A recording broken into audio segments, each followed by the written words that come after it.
प्रिय विद्यार्थियों, नमस्कार। हमारा जो ऑप्शनल पेपर है एमए का, उस नाम है एग्रीकल्चर इकोनॉमिक्स, और इस पेपर में हम तीसरे सेक्शन में की बात कर रहे हैं। अभी तक हमने चर्चा करी ऑर्गेनिक फार्मिंग क्या है, केमिकल फार्मिंग क्या है, उसके साथ साथ मिट्टी का सॉइल मैनेजमेंट क्या है, मिट्टी प्रबंधन क्या है, फीड यानी खरपतवार प्रबंधन क्या है। आज हम बात करने वाले हैं क्रॉप डाइवर्सिटी, फसल विविधता। फसल विविधता क्या है, फसल विविधता का खेती में क्या महत्व है और इसे वैज्ञानिक तरीके से किस प्रकार किया जा सकता है, ये सारी चीज़ें आज हम देखने वाले हैं। फसल विविधता से तात्पर्य खेती में कृषकों द्वारा बदल बदल करके फसल उगाने से है। यानी एक ही फसल को बार बार ना बो करके किसान विविध प्रकार की फसलें बोए, ताकि खेती में उर्वरता बढ़े, मिट्टी स्वस्थ रहे, मिट्टी उपजाऊ रहे, कीटनाशक का कम प्रयोग हो, खरपतवार पर नियंत्रण रहे और साथ ही अधिक पैदावार हो। ये उद्देश्य होते हैं मोटे तौर पे खेती में फसलों की बदल बदल करके बोने से या उनकी विविधता से। तो यहाँ फसलों की विविधता से तात्पर्य विविधता का चुनाव विभिन्नताओं से किया गया है, क्योंकि कृषि व खाद्य सामग्री के उत्पादन में जैविक एवं भौतिक विभिन्नताओं का उचित प्रबंधन करना तथा उचित आनुवंशिकी, किस्मों की कृषि के विकास के लिए आवश्यकता इत्यादि को प्रदर्शित करती है। हमें निम्न बिंदुओं को आधार बना करके फसलों की विविधता का अध्ययन करना है कि किस तरह से फसलें उगाई जाती हैं, उनमें अलग अलग फसलें उगा करके किस तरह से उनकी सिंचाई की जाती है और अधिक फसल लेने के लिए उनमें कीट प्रबंधन करना होता है, उनमें मृदा का प्रबंधन करना होता है, उनमें खरपतवार का प्रबंधन करना होता है। तो पहला है विभिन्न फसलों की किस्में, पशुपालन की नस्लें, घास व चारागाहों का पारिस्थितिकीय तंत्र। यानी हमें ये सुनिश्चित करना चाहिए या किसानों को ये सुनिश्चित करना चाहिए कि जब वो फसलें बोएं तो विभिन्न फसलों की कौन कौन सी किस्में वो बो रहे हैं, क्या वो फसलों की जो किस्में हैं, जब बीजों की जो वैरायटी है वो उस मिट्टी को सूट कर रही है कि नहीं है। उसके साथ साथ वहाँ के पारिस्थितिकीय तंत्र, वहाँ के पानी, वहाँ की हवा, प्रकाश, नमी आदि आदि तत्वों को भी ध्यान में रख कर के फसलों का चुनाव किया जाना चाहिए। दूसरा है पारिस्थितिकीय तंत्र, जिसमें सूक्ष्म जीवों, लाभदायक कीटों एवं पेड़ पौधों की कृषि उत्पादन में अहम भूमिका को ध्यान में रखते हुए हमें फसलों का चुनाव करना चाहिए। यानी जो कीट किसान मित्र हैं या जो कीट किसानों के मित्र हैं, उनकी स्थिति को ध्यान में रखते हुए और उन पर किसी तरह का हानिकारक प्रभाव ना पड़े, और उसके साथ साथ और दूसरे सूक्ष्म जो जीव हैं उन सभी को ध्यान में रखते हुए इसका चुनाव किया जाना चाहिए। तीसरा है फसल विविधता के लिए मानव द्वारा उपलब्ध आनुवंशिकी आधार, भौतिक परिस्थितियां एवं प्रबंधन को इसका अंग माना जाना चाहिए। यानी फसलों की डाइवर्सिटी यानी विविधता को बनाए रखने के लिए आवश्यक है कि मानव द्वारा उपलब्ध करवाई गई जो आनुवंशिकी आधार, यानी जो वहाँ की भौगोलिक परिस्थितियाँ हैं, भौतिक परिस्थितियाँ हैं, और साथ ही कीट बीजों की वैरायटी है, बीजों का जो किस्में हैं, उसके साथ साथ उन किस्मों के अनुकूल पानी, हवा, प्रकाश आदि, साथ ही नमी आदि को ध्यान में रख करके फसल विविधता का चुनाव किया जाना चाहिए। कहने का तात्पर्य ये है कि फसल विविधता उत्पादन के लिए बहुत महत्वपूर्ण है, क्योंकि लगातार एक ही तरह की फसल बोने से न केवल मिट्टी कमज़ोर होती है बल्कि खरपतवार भी अधिक होती है और साथ ही कीट पतंगों से भी होने वाला नुकसान बढ़ता है। इसलिए आवश्यक है कि फसलों की विविधता को प्राथमिकता दी जानी चाहिए। संसार में कुल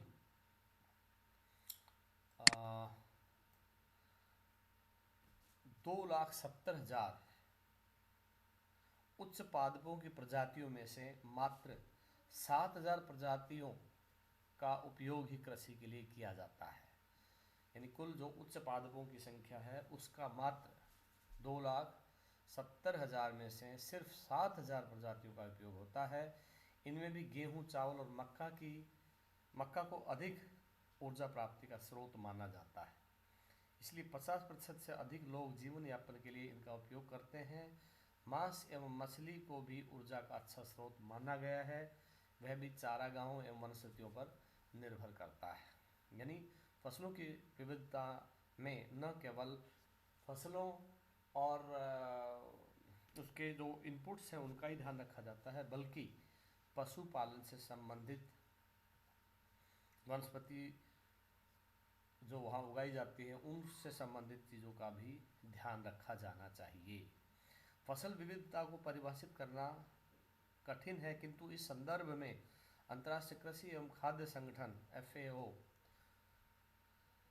ने 1999 में कहा था कि फसलों, पशुधन एवं सूक्ष्म जीवों की जातियों एवं भिन्नताएं जिनका प्रत्यक्ष या अप्रत्यक्ष रूप से कृषि उत्पादन और सुरक्षा के लिए पारिस्थितिकीय तंत्र को बनाए रखने में महत्वपूर्ण भूमिका है, इसे ध्यान में रखा जाना चाहिए। फसल विविधता के अंतर्गत उन सभी तत्वों को रखा जाता है जो जैविक विविधता के लिए उपयोगी हैं और कृषि पारिस्थितिकीय तंत्र के लिए आवश्यक हैं।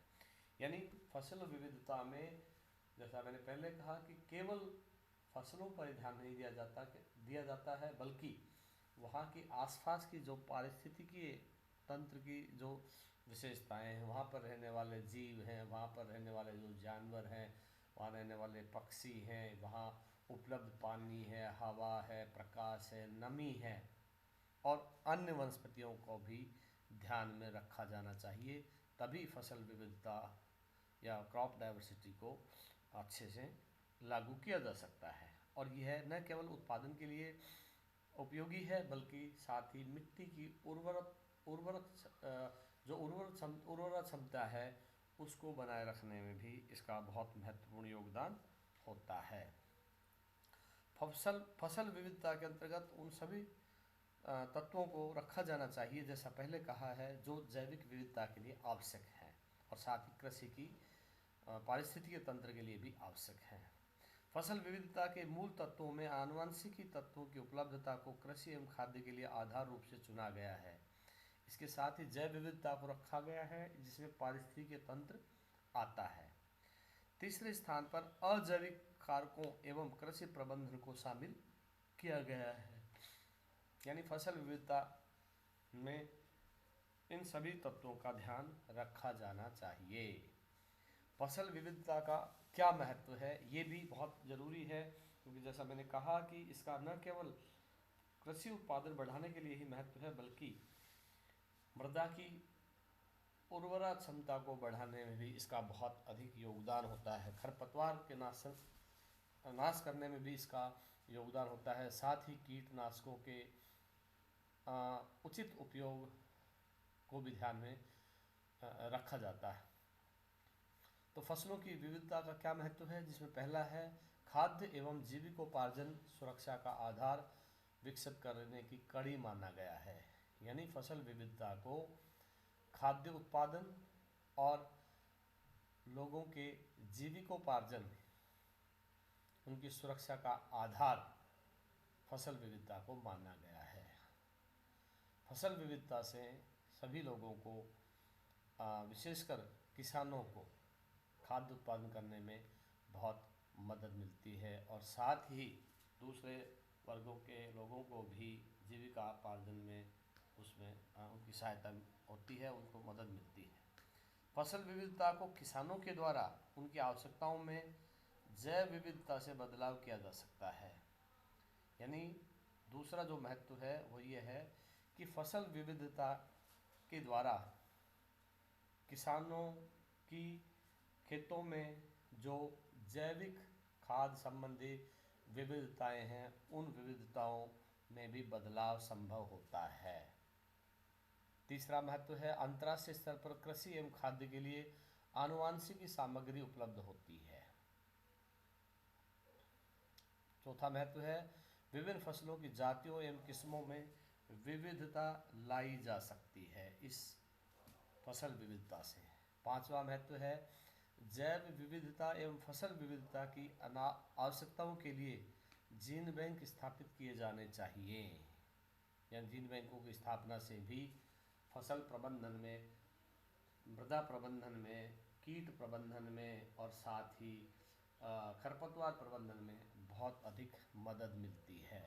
इस तरह से फसल विविधता खाद्य पदार्थों के साथ साथ दवाइयों, कपड़ा, सुरक्षा आदि के लिए भी उपयोगी है। इस तरह से कहने का तात्पर्य ये है कि फसल विविधता कृषि के लिए न केवल अनिवार्य है बल्कि यह बहुत सहायक सिद्ध भी होती है, क्योंकि इसके बनाए रखने से, यानी फसलों की विविधता को ध्यान में रखने से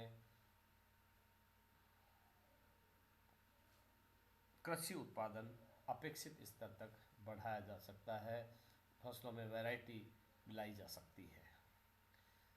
दूसरी बात आती है कि फसलों में हेरफेर करके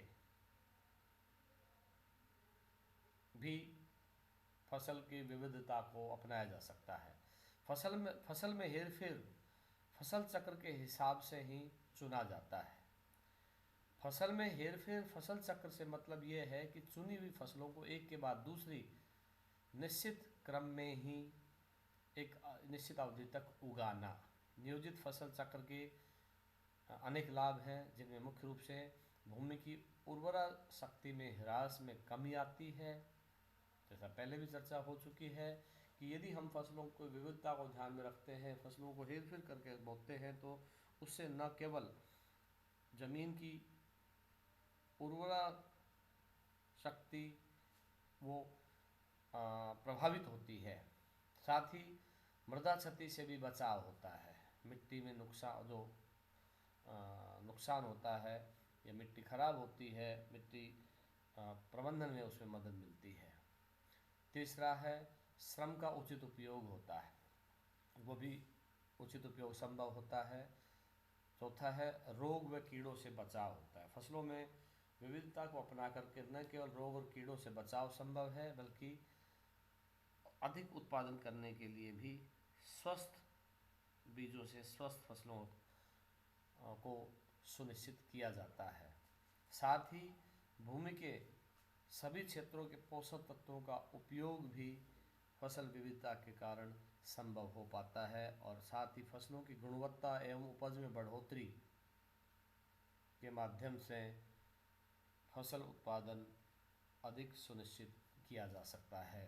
भारत में फसलों में हेरफेर या फसल को बदलकर बोने को ही प्राथमिकता दी जानी चाहिए, क्योंकि फसल विविधता कहें, फसल हेरफेर कहें या फसलों में चक्र में बदलाव कहें, इन सभी के माध्यम से किसानों को फसलों का उत्पादन करना चाहिए और वैज्ञानिक विधियों का उपयोग करके इन्हें आजमाना चाहिए, क्योंकि कृषि अनुसंधान प्रयोगशालाओं में जो प्रयोग होते हैं, जो अनुसंधान होता है, उसको खेतों तक पहुंचाना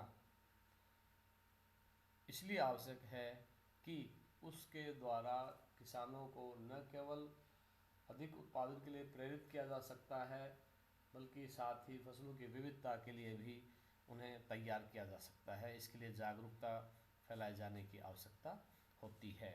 इस तरह से आमतौर पर उत्पादन के लिए फसल जब चुनते हैं तो इस चीज़ को ध्यान में रखते हैं कि बाज़ार में उसकी मांग है या नहीं है, बाज़ार में उसका क्या भाव है। यदि उसकी और बहुत अधिक मांग है, उसका बहुत अधिक भाव है, तो उस आधार पर किसान फसलों का चुनाव करते हैं। यदि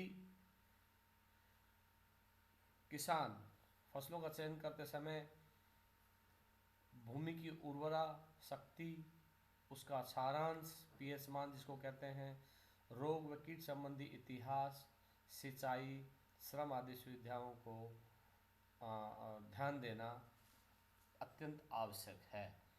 और इनको ध्यान में रख कर के यदि फसलें बोई जाती हैं तो निश्चित रूप से न केवल फसलों का उत्पादन प्रति हेक्टेयर बढ़ाया जा सकता है, बल्कि मिट्टी की उर्वरा क्षमता को भी बनाए रखा जा सकता है।